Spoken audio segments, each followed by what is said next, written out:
Now I'm going to turn it over to Katie and she'll start the presentation. Hi everyone, let me get the screen shared for you.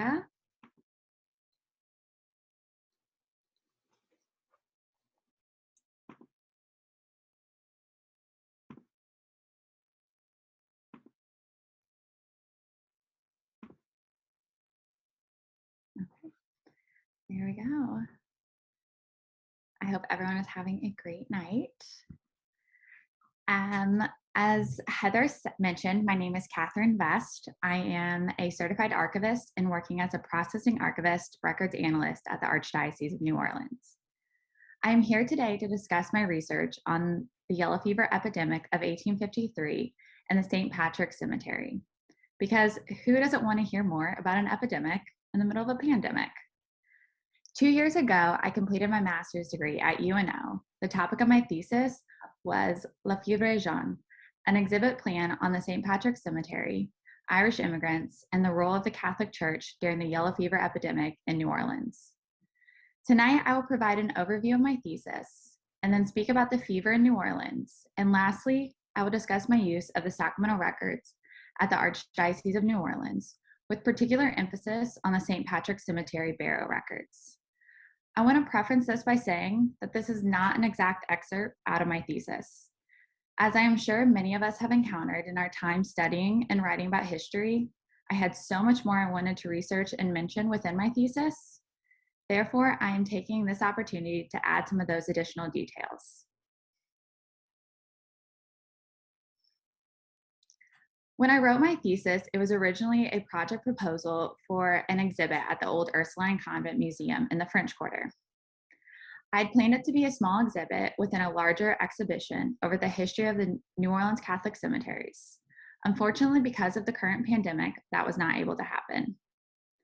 The plan was to present the impact of yellow fever on the citizens of New Orleans, specifically the Irish immigrants, by using the sacramental records as a primary source. As I will discuss later, there is much that can be gleaned from the St. Patrick's Cemetery records, including racial, ethnic, and demographic information about the deceased and the rate of death occurring according to age and gender. Creating an exhibit would allow this information to be accessible by the public. The end hope was that this exhibit would give a history of the Irish, St. Patrick's Church and Cemetery, and the loss of population from the fever by studying a specific group that was impacted by it. During my research, my amazing parents and I spent a day going through St. Patrick's Cemetery No. 1. We were on a mission of sorts. We were there to search throughout the cemetery to locate the deaths of those individuals who took their last breath between July 14th and the beginning of September 1853. If their deaths fell between these dates, we wrote down their full name, date of death, and compiled it onto a list.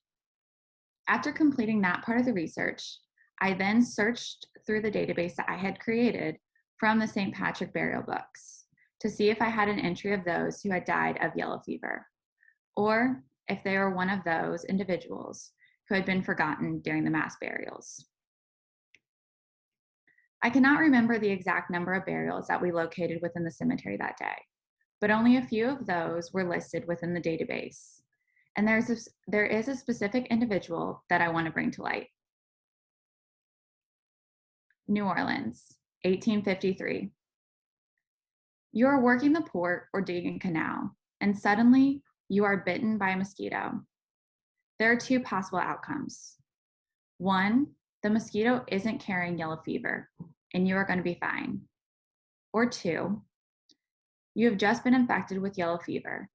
Soon, you'll begin to appear jaundiced, then develop a fever, begin vomiting blood, and the blood may appear black, thus the term black vomit, and you will most likely be dead in the next few days. Since it was not known at the time that mosquitoes were the main cause of the spread of the virus, many individuals would not have understood that this was their fate. One of those persons may have been James Donnellan. James is listed in the St. Patrick burial book and was interred on August 21st, 1853. The cause of death, yellow fever. James was a native of Ireland and 34 years old when he became a yellow fever statistic. You will notice there is a discrepancy between the burial book and the engraving on the tomb. This may be due to a record keeper error. With the number of burials recorded in those days, it was easy to make a mistake writing 33 instead of 34. Just 2 days after the death of James, the New York Daily Times wrote about the epidemic plaguing New Orleans, saying, "The number of internments for the 24 hours ending this morning was 148, including 124 who died of yellow fever." After doing further research on Ancestry, I was able to locate James's obituary, stating that he died on the 20th of August of the prevailing epidemic, age 34 years, native of County Clare, Ireland. His funeral occurred at 10 o'clock Sunday morning from his residence at the corner of Sirius and Gerard Streets. Unfortunately, I found no additional information on James. From the information on his tomb, I recognized that he had a son, Thomas, as you can see here on the slide, born just a year before he died. This leads me to believe that he had a wife and that they were settled in New Orleans for at least a few years before his death. James is just one example of the many Irish immigrants who died from yellow fever after arriving to the United States. Before we begin on New Orleans specifically, I wanted to present a brief history of yellow fever. Yellow fever spread to America as a product of Atlantic slavery and global trade. Yellow fever is spread by Aedes aegypti, a specific type of mosquito of West African descent. Today, the disease still affects parts of South and Central America and Africa, with Central America, South America, and Sub-Saharan Africa being the most affected. Most of the cases that occur are because of poor sanitary conditions in those areas, such as stagnant water and poor drainage systems. These factors create an ideal breeding ground for these specific mosquitoes. The aegypti spread disease through biting an infected person and then passing the disease on through its bite. For example, the mosquito would bite an individual that was previously infected by yellow fever and then bite another and subsequently infecting them with the virus, and so on. The first documented case of yellow fever in the Western Hemisphere, a consequence of transatlantic slave trade to the Caribbean, occurred in Barbados in 1647. During the late 1600s, yellow fever was sporadic throughout the Caribbean. Historians recount the death of colonial troops on the island of St. Lucia, saying, "In 1665, a British squadron noted to be in good health seized St. Lucia. A garrison of 1,500 troops placed on the island was quickly reduced to 89 by an epidemic of yellow fever." The fever then arrived to British North America in 1683 and struck Boston. During the next 100 years, yellow fever epidemics struck port cities up and down the east coast of North America. One of the most devastating epidemics occurred in Philadelphia in 1793. It was the deadliest epidemic of yellow fever on record. At the time, Philadelphia was populated with thousands of immigrants. During the 1820s, the fever occurred mostly in the South and affected that area until the early 20th century, when sanitary conditions were updated.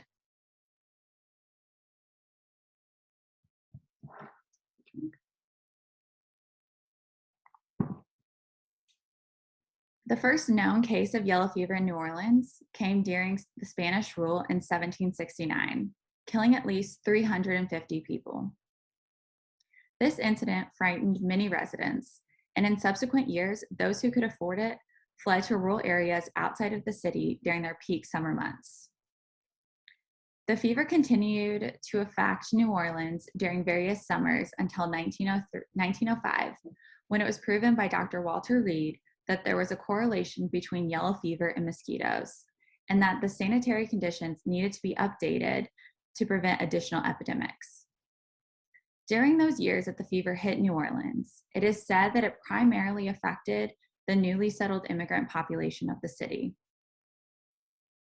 Joanne Kerrigan, a historian on yellow fever, wrote, "It was generally believed that the unacclimated stranger was more susceptible to yellow fever than the native simply because he was not yet accustomed to the climate and hence not yet resistant to the disease associated with the climate. This is why it is commonly referred to as the stranger's disease, because the impact that it had on the newly immigrant population was always worse than those who had been living in New Orleans and possibly had been exposed to the fever previously." This is shown when looking at the Irish immigrants recorded within the St. Patrick's Cemetery records. St. Patrick's. St. Patrick's Parish was established in 1833. It brought many firsts to New Orleans: an English-speaking mass, a church for the Irish, and the first church outside the boundaries of the original city. On September 16, 1851, Archbishop Blanc received his pallium at St. Patrick's to become the ecclesiastical head of the Fourth Archdiocese in the United States. At the time, St. Patrick's was a pro-cathedral, while St. Louis Cathedral was being rebuilt. During the late 1840s, the immigration from Ireland steadily increased because many Irish immigrants were fleeing from famine. New Orleans was an expanding port city and provided economic opportunity to those new immigrants. The growing Irish population increased the need for more Irish churches, but it also meant that the Irish Channel was being overpopulated. The Irish Channel was located on the edge of the city at the time. It was in a swampy area with unpaved roads and standing water. The immigrants coming to the city were normally young and lived with family in already crowded shotgun houses that lined those unpaved streets. During the late 1850s, the nature of the work performed by many Irish immigrants made them especially vulnerable to contracting the fever. Irish men frequently took jobs digging canals, therefore were always near standing water. Many of those men also worked in maritime trade, which also exposed them to yellow fever. The lack of room, working conditions, and no proper sanitation caused this group to see some of the worst impacts from the epidemic.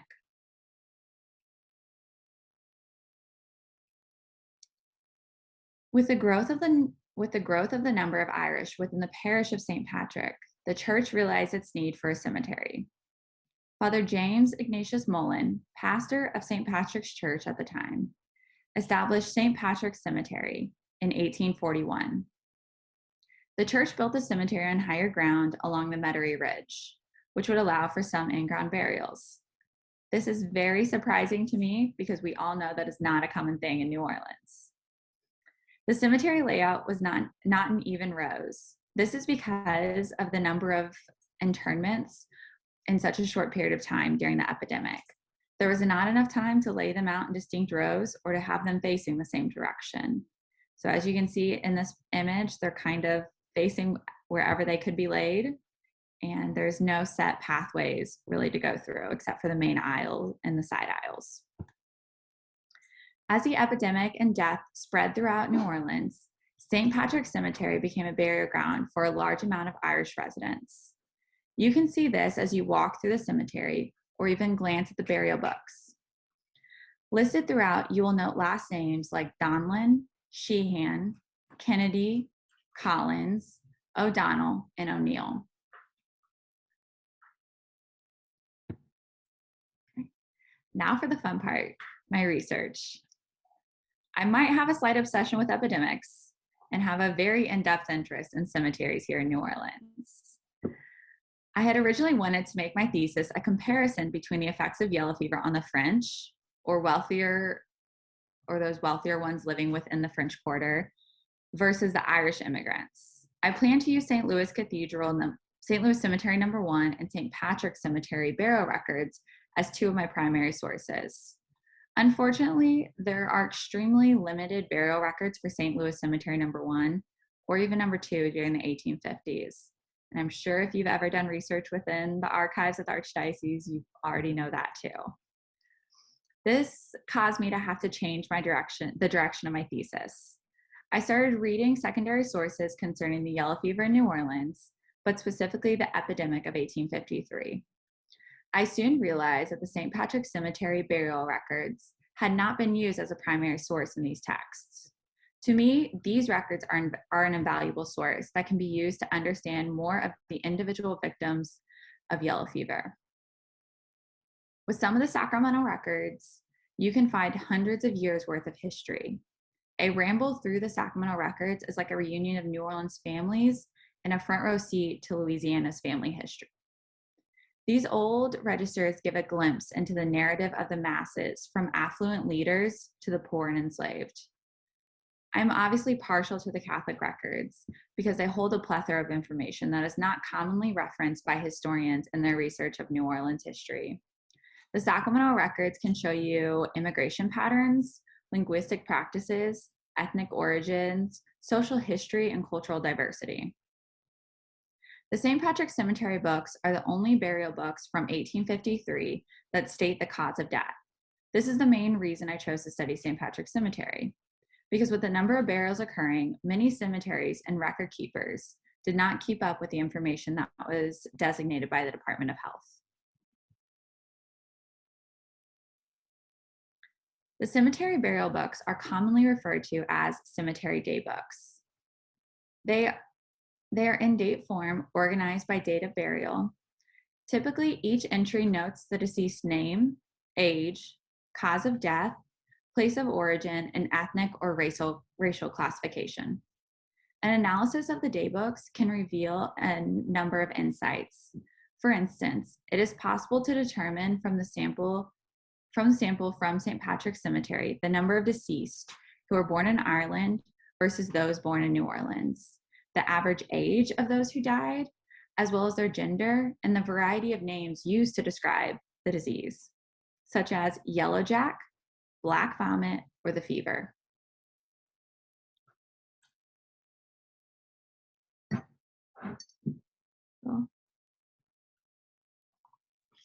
Although I did not dive into their lives and stories like I did for James Donlin, it is possible to see the stories of individuals and families throughout the burial records. As you can see on the slide, I've listed two different examples. First, there's Katherine Peterson, age 26, born in Ireland, and her 1-year-old daughter, who is also named Katherine, born in New Orleans. Both died on July 29th. At the bottom there, you can see 3 of the Bronsonhan children, aged 3 to 7, perished on August 9th. This level of detail within the burial books demonstrates not only the effects of the epidemic on the city's population, but also upon the individual families, many of whom were recent arrivals to New Orleans.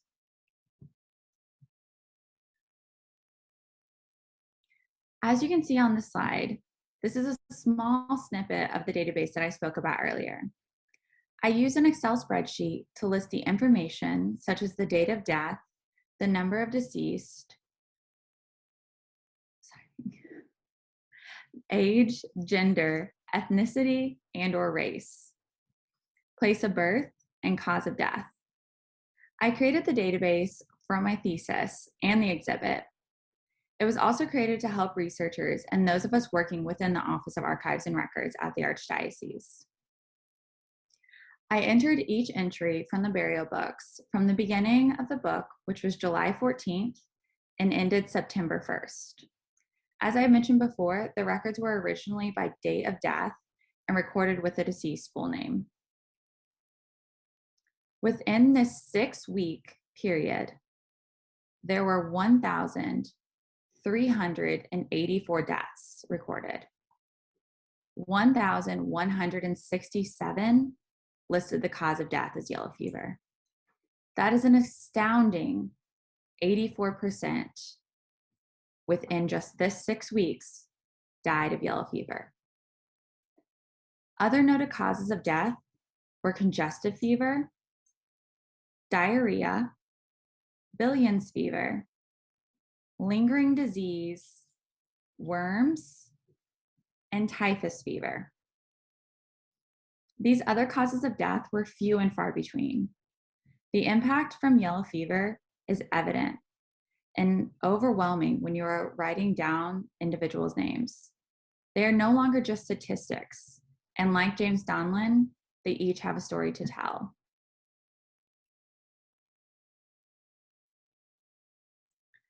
Although this is not a complete database of St. Patrick's burial book from 1853 to 1855, it is just the beginning. I do hope to continue adding to this database and to create a full spreadsheet of burials from the yellow fever epidemic of 1853 within St. Patrick's Cemetery. Thank you all for joining me tonight.